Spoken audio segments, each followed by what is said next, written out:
എനിക്ക് മദീനയിൽ അൻസാരിയായ ഒരു സഹോദരനുണ്ട്, എൻ്റെ സുഹൃത്തുണ്ട്, മദീനക്കാരനായ തലാൽ എന്ന് പറഞ്ഞ സഹോദരൻ.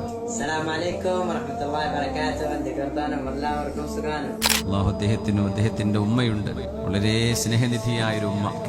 കൊല്ലത്തിൽ 2-3 പ്രാവശ്യം കേരളത്തിൽ വരും. നമ്മൾ മലയാളികളായ ആളുകൾ ഭയങ്കര ഇഷ്ടമാണ്. അള്ളാഹുർക്കൊക്കെ ദീർഘായുസ്സും ആഫിയത്തും കൊടുക്കട്ടെ. മദീനയിൽ ഖുബാ പള്ളിന്റെ അടുത്ത് മദീനയിൽ പോകുമ്പോഴൊക്കെ വിളിച്ചുകൊണ്ടുപോകും, വിട്ടുകൊണ്ടുപോകും. അവിടുന്ന് ചായയും വെള്ളമൊക്കെ തരും, കുറേ ഇരിക്കും, സംസാരിക്കും.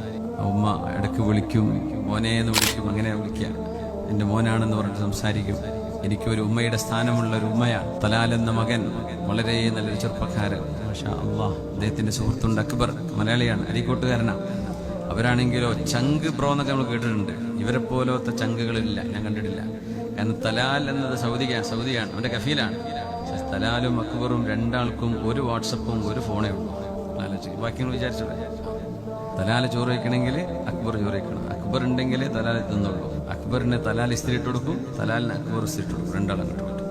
തലാൽ ഒരിക്കലും അക്ബറിനോട് കാർ ഓടിക്കാൻ പറയില്ല, എപ്പോഴും തലാല ഓടിക്കുക. അപ്പൊ ഞാൻ ഒരിക്കൽ ചോദിച്ചു, എന്താ അക്ബറിന് ലൈസൻസ് ഇല്ല? ലൈസൻസ് ഒക്കെ ഉണ്ട്, പക്ഷെ അക്ബർ വണ്ടി ഓടിക്കുമ്പോൾ, ഞാൻ സൗദി അല്ലേ, ഞാൻ ഇപ്പുറത്തിരിക്കുമ്പോൾ ആൾക്കാർ വിചാരിക്കും എൻ്റെ ഡ്രൈവറാണ്, അവൻ്റെ അഹാണ്, അവൻ എൻ്റെ സഹോദരനാണ്.